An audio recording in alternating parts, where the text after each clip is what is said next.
자기 신분을 속이고 네. 10년 이상 살아온 어떤 범죄자 이야기를 준비를 했습니다. 네. 사건은 안양시 안양동의 어느 호프집에서 벌어지는 사건이에요. 1997년 4월 11일 그때 28살짜리 어느 술 취한 남자 손님이 그 호프집에 있었는데 이 남자 술이 너무 많이 취했어요. 많이 취해가지고 행패를 부리니까 아주머니가 이제 좀 가라고, 정신 차리고 가라고 이렇게 얘기를 했는데 그 남자 손님이 그 순간 이제 확 정신이 미쳐서 그 호프집 주방에 있는 식칼을 들고 와서 아주머니를 마구 찌르고 마구, 그리고 도망을 가요. 처음에는 그렇게 어려운 사건인 것 같지가 않았어요. 그 현장에 뭐 맥주병이나 뭐 그런 칼 같은데 지문이 있고 그 남자가 쓰던 등산 스틱도 있었다고 네. 해요. 지문이 있으니까 금방 잡겠지 하고 그 남자의 집을 찾아서 급습한 게 이틀 뒤였다고 합니다. 네. 이틀 뒤에 남자는 거기 없어요. 사실은 남자는 그때 한국에도 없었어요. 벌써 이틀밖에 안 되는데. 네, 이 남자는 1991년에 미립국을 한 중국 동포였어요. 중국 동포였는데 예, 한국에서 이제 전기 설비 공사를 하면서 돈을 벌었다고 해요. 이 남자는 사람을 그렇게 살해한 직후에 자기 집에 돌아가자마자 1시간 만에 짐을 챙겨가지고 인천으로 가요. 인천항에 이제 출입국 관리소가 있거든요. 거기 갑니다. 가서 죄송합니다. 제가 불법 체류자예요. 지금 아버지가 임종 직전이에요. 근데 중국 돌아가야겠어요. 이렇게 얘기를 해요. 그때 우리나라에 출국 명령 제도라는 게 있었어요. 불법 체류자가 와서 자기가 불법 체류자인 거를 고백을 하면은 과태료만 조금 매기고 보내주는 돌아가게 해줘요. 네. 어떻게 보면은 이 남자의 도피를 한국 정부가 도와주는 거예요. 그러네. 야, 근데 허망하게 빠져나갔네요. 허망하게 빠져나갔죠. 네. 중국에서 뭐 이것저것 또 뭐 사업을 하면서 있었다는데 잘 안 됐나 봐요. 네네. 그래서 다시 미립국을 합니다. 또 미립국. 또 미립국을 해요. 야. 원래 이 사람이 강모 씨인데 이모 씨라는 신분으로 미립국을 해요. 그리고 계속 자기 기술을 가지고 사업도 하고 직원도 10명 가까이 두고 잘 됐다고 해요. 잘 됐다고. 잘 됐는데 2011년에 한국 법무부가 잠깐 동안 어떤 제도를 시행을 해요. 네. 재외동포 고충 해결. 불법 체류자가 자진 신고를 하면 외국인 등록을 해준다. 그래서 이 사람은 외국인 등록을 해서 이제 불법 체류가 아닌 그냥 한국 거주 중국 동포. 신분 세탁을 한 거네요. 신분 세탁을 한 거죠. 야. 네. 그리고 결혼도 하고 진짜 네. 허술했네요, 우리나라가 진짜. 허술했죠. 네. 허술했고 이게 사실은 어떤 그 제도의 미비점이 몇 가지가 이제 이 사람이 악용을 한 건데 이게 이 사람이 이제 너무 안심을 했나 봐요. 어느 날 지인과 술을 마시다가 자랑을 한 거예요. 내가 옛날에 한국 사람을 죽인 적이 있다. 꼭 이런 일이 생기더라. 야, 내가 옛날에 사람 죽였다? 뭔 소리야. 허풍을 치고 있네. 그 순간에는 별 생각이 없었대요. 그런가 보다 했는데 이게 TV 프로그램에 나온 거예요. 1997년 안양 호프집 여주인 살해 사건.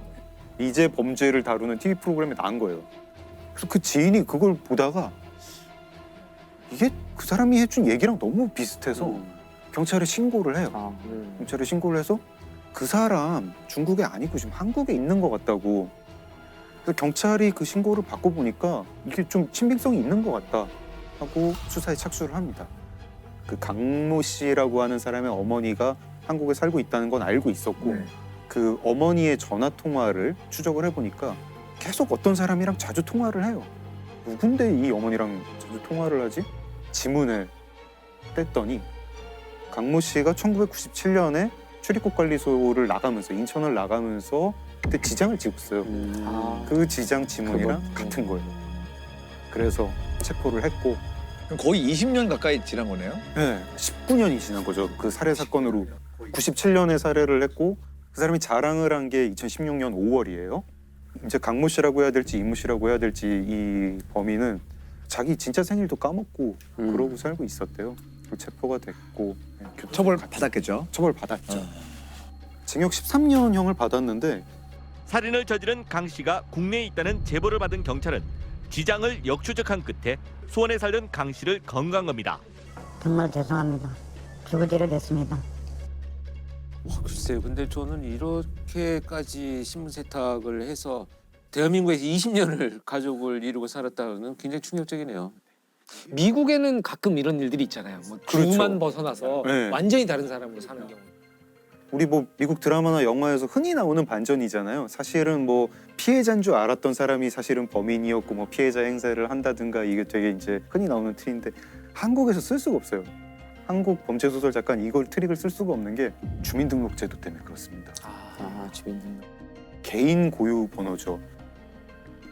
주민등록 번호를 바꾸게 된 것도 되게 최근이에요. 2017년부터 바꿀 수 있게 됐고 그전에는 바꿀 방법도 없었고 지금도 뭐 바꿀 수는 있다고는 하지만 굉장히 어렵습니다.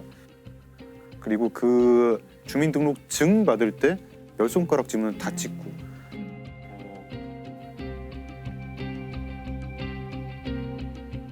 국민의 모든 10손가락 지문을 그냥 갖고 있는 게 아니라 경찰청 지문 자동 검색 시스템에 에이피스라고 하는 그 시스템에 등록을 하고 있는 그런 나라가 없대요. 이렇게 경찰서에서 산부인증 피해자들 오면 일단 주민조회라는 걸 하거든요. 성명 주민번호를 넣으면 내 지문번호가 나와요. 그래서 그걸 가지고 대조를 하게 돼 있어요, 항상. 왜냐하면 60년대 후반까지만 해도 어떤 일이 있었냐면 우리나라에 그 당시에 막 주민등록증이 생겨나면서 가서 야 동사무소에서 와서 지문 찍고 가래 하면 형이나 누나나 언니가 야, 내 것도 찍고 와 그러면 두 개가 있었어요. 그렇게 해가지고 그걸 정리하는 기간이 있었어요. 심지어 그래서 옛날 분들 보면 왜 군대 2번 갔다 왔다고. 맞아요. 동생 대신 형 대신. 이게 언제 시작이 된 건가요? 이게 아는데. 네. 자, 정답은? 이게 맞출 것 같아요, 제가? 그 옛날에 김신조. 맞아요. 네. 아, 진짜? 김신조가 청와대 습격 사건 했을 때 번호를 부여하고 이걸 통제해야겠다 그래가지고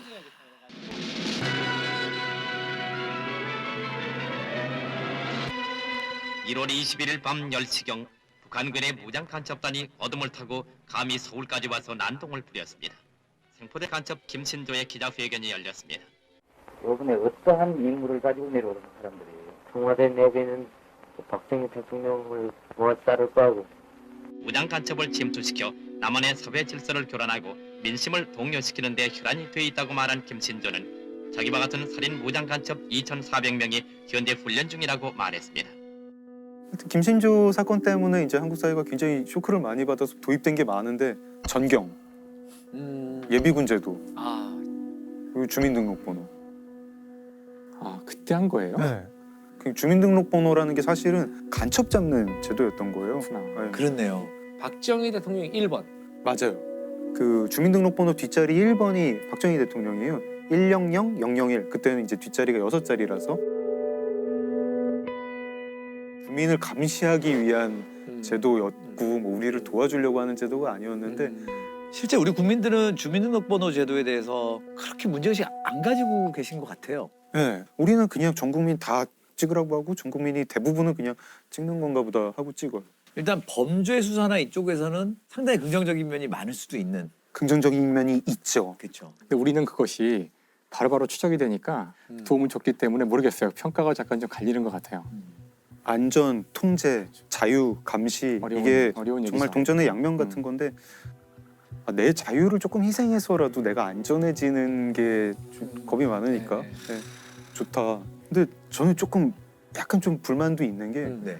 국가가 그러면은 그거를 굉장히 잘 관리를. 관리를 해주느냐. 최근에도 그 이석준 그 맞아요. 케이스가 그렇죠. 네. 이제 공무원이 2만 원을 받고 정보를 그러니까요. 흥신소에 팔아서 너무 되게 되죠. 어이없는 네. 일이더라고요. 알고 지내던 여성의 어머니를 살해하고 남동생을 중태에 빠뜨린 혐의를 받는 26살 이석준. 피해 여성의 집 주소가 알려지는데 정보원 노릇을 한 건 수원시 권성구청의 공무원인 걸로 검찰에 따르면 공무원 A씨는 흥신소 직원 B씨가 준 피해 여성의 주민번호로 집 주소를 알아냈습니다. B씨에게 넘어간 주소는 흥신소 몇 군데를 더 거쳐 이석준의 손에 들어갔습니다.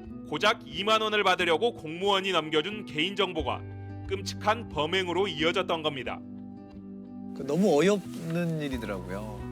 한국의 그런 개인 정보라는 게 큰 덩어리의 데이터베이스가 돼가지고 불법 마케팅하는 곳, 뭐 스팸 메일 네. 보내는 곳, 흥신소 이런 데서 돌아다니고 있고 또 너무 쉽게 이걸 요구를 해요. 무슨 인터넷 사이트만 들어가려고 하면은 전부 동의하게 돼 네, 있죠. 동의하고.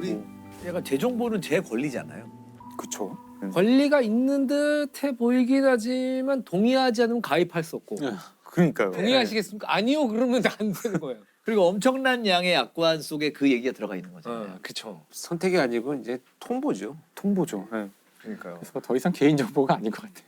지금 뭐 몇 천만 명씩 유출된 적이 한두 번이 아니잖아요. 네. 그러니까요. 1991년부터 지금까지 언론에 보도된 것만 종합을 해봤더니 그렇게 주민등록번호가 유출된 건수가 3억 7,400만 건이라고 해요. 3억 건이 넘어요? 아 이건 진짜 충격적이다.